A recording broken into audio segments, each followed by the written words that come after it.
ಎಲ್ಲರಿಗೂ ನಮಸ್ಕಾರ ಸ್ನೇಹಿತರೆ.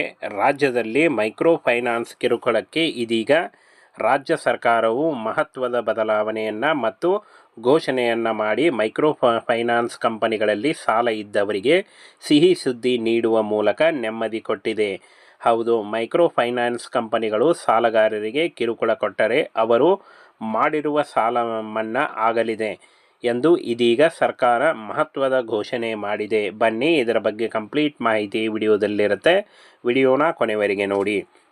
ನೋಂದಾಯಿತ ಅಲ್ಲದ ಮೈಕ್ರೋ ಫೈನಾನ್ಸ್ ಸಂಸ್ಥೆಗಳ ಬಲವಂತದ ಸಾಲ ವಸೂಲಿ ಮತ್ತು ಕಿರುಕುಳಕ್ಕೆ ಕಡಿವಾಣ ಹಾಕಲು ಕರ್ನಾಟಕ ಮತ್ತು ಸಣ್ಣ ಸಾಲ ವಸೂಲಾತಿ ಬಲವಂತದ ಕ್ರಮಗಳ ಪ್ರತಿಬಂಧದ ವಿಧೇಯಕ 2025 ಮಂಡಿಸಲಾಗಿದೆ.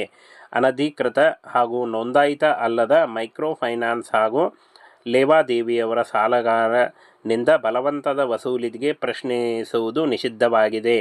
ಒಂದೊಮ್ಮೆ ಸಾಲ ಪಡೆದಿರುವ ಸಮಾಜದ ದುರ್ಬಲ ವರ್ಗದವರ ಬಳಿ ಬಲವಂತ ಮಾಡಿದರೆ ಸಾಲಗಾರರ ಪಡೆದಿರುವ ಸಾಲ ಮತ್ತು ಬಡ್ಡಿ ಮನ್ನಾ ಆಗಿದೆ ಎಂದು ಭಾವಿಸಬೇಕು ಎನ್ನುವ ಮಹತ್ವದ ಅಂಶವನ್ನು ವಿಧೇಯಕದಲ್ಲಿ ಸೇರ್ಪಡೆ ಮಾಡಲಾಗಿದೆ. ಇಂತಹ ಸಂಸ್ಥೆ ಅಥವಾ ಲೇವಾದೇವಿ ವಸೂಲಿಗೆ ಹೂಡುವ ಯಾವುದೇ ದಾವೆ ಅಥವಾ ವ್ಯವಹಾರವನ್ನು ನ್ಯಾಯಾಲಯಗಳು ಪುರಸ್ಕರಿಸಬಾರದು. ಸಾಲಗಾರ ಅಥವಾ ಆತನೊಂದಿಗೆ ಯಾರ ವಿರುದ್ಧವಾದರೂ ಜಂಟಿಯಾಗಿ ದಾವೆ ಹೂಡಿದರೆ ತಕ್ಷಣದಿಂದ ರದ್ದಾಗಬೇಕು. ಯಾವುದೇ ಮೈಕ್ರೋ ಫೈನಾನ್ಸ್ ಸಂಸ್ಥೆಗಳು ಕಿರು ಸಾಲಕ್ಕೆ ಅಡಮಾನ ಇಟ್ಟುಕೊಂಡಿದ್ದರೆ ಅಂತಹ ಆಸ್ತಿ ವಸ್ತುಗಳನ್ನು ಕೂಡಲೇ ಬಿಡುಗಡೆ ಮಾಡಬೇಕೆಂದು ಹೇಳಲಾಗಿದೆ. ಸಾಲಗಾರ ಸಾಲ ನೀಡುವವರ ವಸೂಲಾತಿಗೆ ಕಿರುಕುಳ ನೀಡುತ್ತಿರುವ ಬಗ್ಗೆ ದೂರು ನೀಡಿದರೆ ಪೊಲೀಸರು ಸ್ವೀಕರಿಸಬೇಕು. ಕಿರುಕುಳ ಸಾಬೀತಾಗಿದ್ದಲ್ಲಿ ಶಿಕ್ಷೆಯಾಗಲೇಬೇಕು. ರಾಜ್ಯದಲ್ಲಿ ವ್ಯವಹಾರ ನಡೆಸುವ ಯಾವುದೇ ಫೈನಾನ್ಸ್ ಕಂಪನಿ ಕಡ್ಡಾಯವಾಗಿ ನೋಂದಣಿ ಪ್ರಾಧಿಕಾರ ಬಳಿ ನೋಂದಣಿ ಮಾಡಿಸಿಕೊಂಡು ಪರವಾನಗಿ ಪಡೆಯಬೇಕೆಂದು ವಿಧೇಯಕದಲ್ಲಿ ಹೇಳಲಾಗಿದೆ. ರಾಜ್ಯದಲ್ಲಿ ಮೈಕ್ರೋ ಫೈನಾನ್ಸ್ ಕಿರುಕುಳ ತಡೆಗೆ ಕರ್ನಾಟಕ ಕಿರು ಸಾಲ ಮತ್ತು ಸಣ್ಣ ಸಾಲ ವಸೂಲಾತಿ ಬಲವಂತದ ಕ್ರಮಗಳ ಪ್ರತಿಬಂಧಕ ವಿಧೇಯಕ 2025 ಗುರುವಾರದಂದು ವಿಧಾನಸಭೆಯಲ್ಲಿ ಮಂಡನೆಯಾಗಿದೆ. ಇದೇ ವಿಧೇಯಕದಂತೆ ಇನ್ಮುಂದೆ ಬಲವಂತವಾಗಿ ಸಾಲ ವಸೂಲಾತಿಗೆ ಹಿಡಿದರೆ ಸಾಲ ಮನ್ನಾ ಮಾಡುವಂತಹ ನಿರ್ಧಾರವನ್ನು ಸರ್ಕಾರ ಕೈಗೊಳ್ಳಲಿದೆ.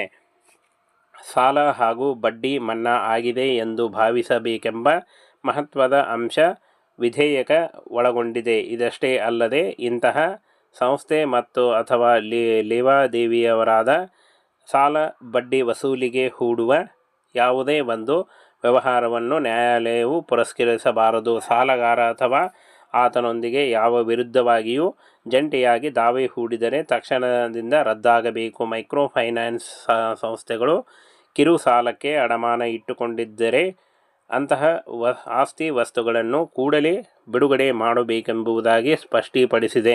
ಮೈಕ್ರೋ ಫೈನಾನ್ಸ್ ಸುಗ್ರೀವಾಜ್ಞೆಗೆ ರಾಜ್ಯಪಾಲರು ಇನ್ಮುಂದೆ ಕಿರುಕುಳ ಕೊಡುವುದಿಲ್ಲ. ಸಾಲ ಕೊಟ್ಟವರು ರಾಜ್ಯಪಾಲರು ಸೂಚಿಸಿರುವ ಬದಲಾವಣೆಗಳು ಏನು? ಮೈಕ್ರೋ ಫೈನಾನ್ಸ್ ಎಂದ ತಕ್ಷಣ ಸಾಲ ಪಡೆದವರ ತರಗಟ್ಟುವ ಚಳಿಯಲ್ಲಿಯೂ ಆಗಿದೆ. ಸರ್ಕಾರ ಸುಗ್ರೀವಾಜ್ಞೆ ಮೂಲಕ ತಂದಿದೆ ಕಾಯ್ದೆ ಸಾಲಗಾರರಲ್ಲಿ ಆಶಾ ಭಾವನೆ ಮೂಡಿಸಿದಂತೆ ಗೋಚರಿಸಿದೆ. ಆದರೆ ಈಗಾಗಲೇ ಮೈಕ್ರೋ ಫೈನಾನ್ಸ್ ಸುಳಿಗೆ ಸಿಕ್ಕ ಅದೆಷ್ಟೋ ಮನೆಯ ದೀಪವೇ ಆರಿದೆ. ಮಾನಸಿಕ ಹಿಂಸೆ ತಾಳಲಾರದೆ ಯಾರು ಬಿಟ್ಟು ತಲೆಮರೆಸಿಕೊಂಡಿದ್ದಾರೆ.